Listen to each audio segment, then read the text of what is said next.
Marvelous hello, friends and loved ones, how are you today? And welcome to a very special two-part episode in what I'm calling Kaiju Month. I've loved giant monster movies ever since I was a little kid. The first one I ever saw was Gamera through an episode of Mystery Science Theater 3000. And this month actually marks Gamera's 50th birthday, so I thought the best thing I could do to celebrate is talk about some of the most famous giant monsters in video games. So let's get started. The Rampage series came out in arcades in 1986 and stars three giant monsters that used to be people but were mutated by the Scum Labs company. There's George, a middle-aged man who became a giant gorilla, Lizzie, a woman who became a dinosaur lizard thing, and Ralph, an old man, who is now a giant wolf. He was always my favorite. I mean, this is the original Wreck-It Ralph, a 40-foot werewolf. He'd show up and destroy the city before you can even say, "I'm gonna wreck it!" You start off the game by proving these monsters will play in Peoria. Each level has you smashing all the buildings, and that's about it. Go to a new city, smash all the buildings. Go to a new city, and smash all the buildings. It's a little repetitive, but it's good arcade-style fun. This game has a lot of little cartoony touches to it, like when you die, your character turns into a naked human and they awkwardly shuffle away.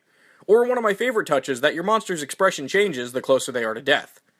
You can eat people or food to regain health, which you'll need as you're constantly being attacked by the military or random people just throwing stuff at you. Some of the windows you smash open will have food inside, and sometimes it's hard to tell what you're eating until it's too late. The arcade version doesn't really have an ending, it just keeps going until it cycles through the levels again. There's not too much more to talk about in the original game, so let's just end with this city being demolished.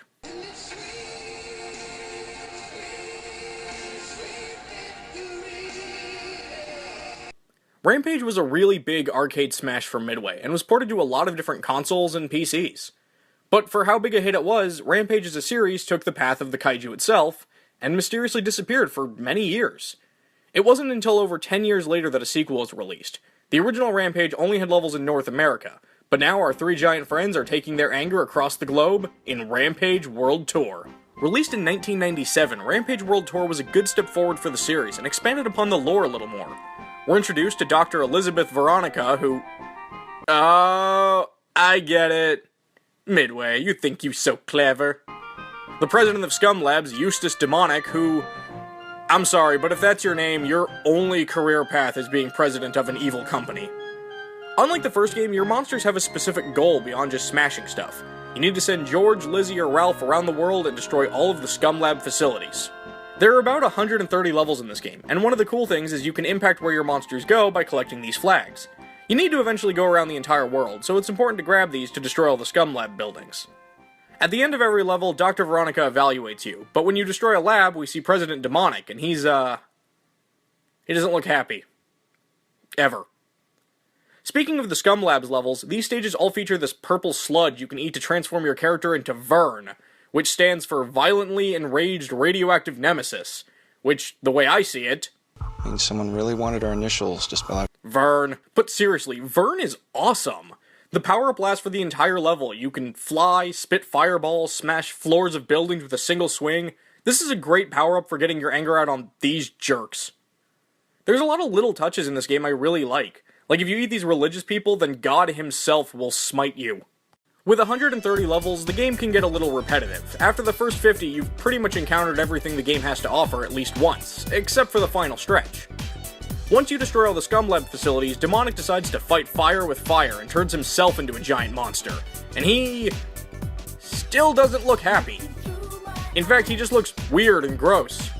And for some reason, he makes bell sounds. Demonic starts showing up as an obstacle in levels. You can kill him, but he'll keep coming back. On the very last stage of World Tour, we're all headed towards the moon to destroy this moon city. Once you've destroyed the moon's only city, we're given the heart-wrenching ending. Dr. Veronica is the only surviving Scum Labs employee, so she takes matters into her own hand and takes care of the monsters once and for all! Or so she thinks. She actually just shrunk them, so now they're having fun playing with her boobs and stuff. The end. I'll be honest, recording the footage for this video was the first time I'd ever played this particular version of World Tour all the way through. I usually played the Game Boy version when I was younger, and I loved this game. If you're wondering why earlier I said Ralph was my favorite, but then proceeded to give a lot of footage of George, it's because the versions of the previous two games were the one included with the most recent Rampage game. and I never figured out how to select or change my character. But now I can finally play as my main dog Ralph, and do this. Yeah! Honestly, the variety this game has in the way of tiny video game style screams is fairly impressive.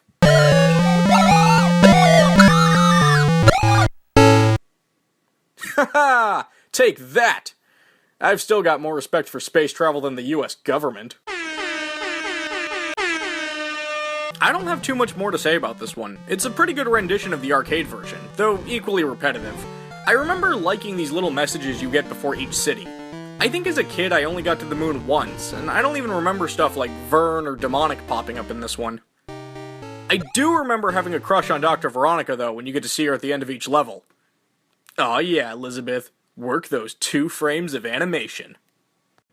Well, we've conquered North America, we destroyed the entire world, we even went to the moon.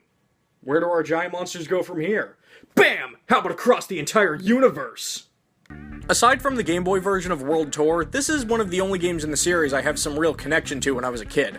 I remember a buddy of mine and I rented this game when it came out, and it was one of my first stay up all night and play video games until the sun rose experiences. Rampage 2 Universal Tour is the 3rd game in the Rampage series, and it...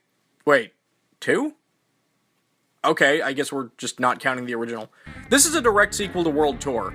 At some point between being shrunk on the moon and taking lodgings in Dr. Victoria's cleavage, George, Lizzie, and Ralph were apparently regrown and locked up in New York, Tokyo, and London.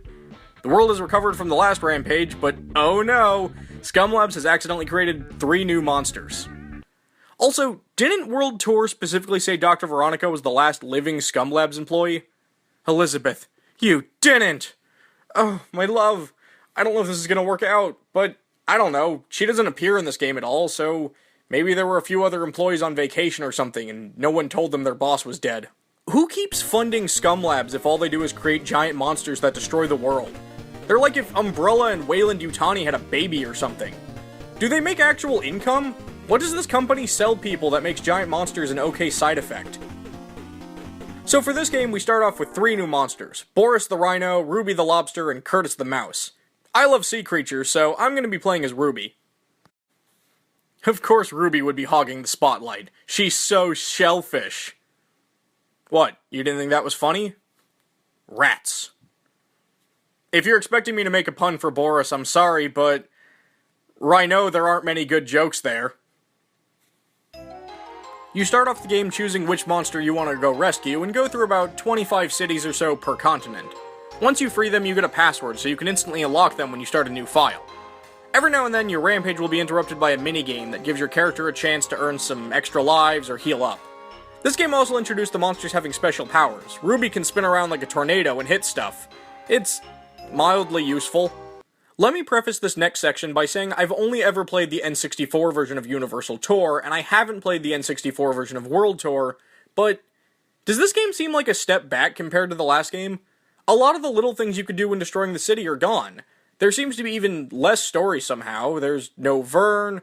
The Scream sound effects library is even smaller than in the old Game Boy version. The cutscenes have no animation or voices. Except for the new characters, this feels pretty lacking.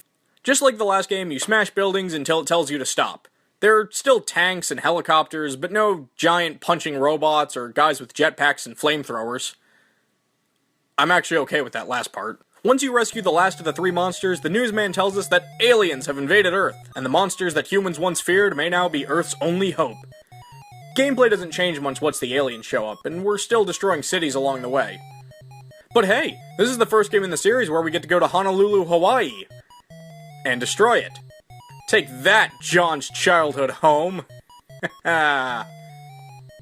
Almost 100 levels into this game and we're still on Earth. This Universal Tour is starting to feel like a bit of a letdown. The last thing we do on Earth is head to Area 51 and free the last monster we can unlock, an alien cyclops named Mucus. When we get into space, the gameplay finally changes up a bit and... Oh wait, no, it doesn't. I was sort of hoping when we got into space, maybe they'd have low gravity or something. Nope, it's just as repetitive as on Earth. We're just destroying alien buildings and having to deal with these jerks the entire time. But it is somewhat comforting to know that even aliens on other planets have the same technology as Earth in the way of toilets and sandwiches. This isn't even the worst thing to ever happen to Pluto. Once we make it through our own solar system, we head to the alien invader homeworld, where we start destroying their cities that have names like Las Vegas, Spamberg, and New York. I was really hoping once we got to the alien homeworld there would have been some sort of boss obstacle in our way, like Demonic from World Tour. But no, the final stretch of the game is identical to the rest of it. If it weren't for this one armored building on the final level, I wouldn't have even known it was the final stage. Once you destroy the last city, the aliens send out a message saying they will rebuild, and they will be back, and they will... Nope. Mucus ate him. They're dead. We win. And then the credits roll. Of the 3 games covered here today, I think World Tour was probably the best. All the games play pretty similarly, but I think World Tour had the most charm to it, and had a lot of cool stuff for you to do. Plus, I appreciated them at least trying to have a story with some characters. The only character Universal Tour really had was the nameless newsman. And so there you have it, the first 3 games in the Rampage series. We've destroyed North America, conquered the whole world, even went on a Universal Tour. Where else could our giant monsters end up? Well, you'll just have to find out. Next time. Hey everybody, thanks for watching part 1 of my Rampage retrospective for Kaiju Month. Part 2 will be out on November 27th, so if it's already then, you can click the TV down there and check it out now. If not, you can watch some of my other videos, or you can take this time to like, comment, and subscribe. Thanks again for watching, and until next time, take care.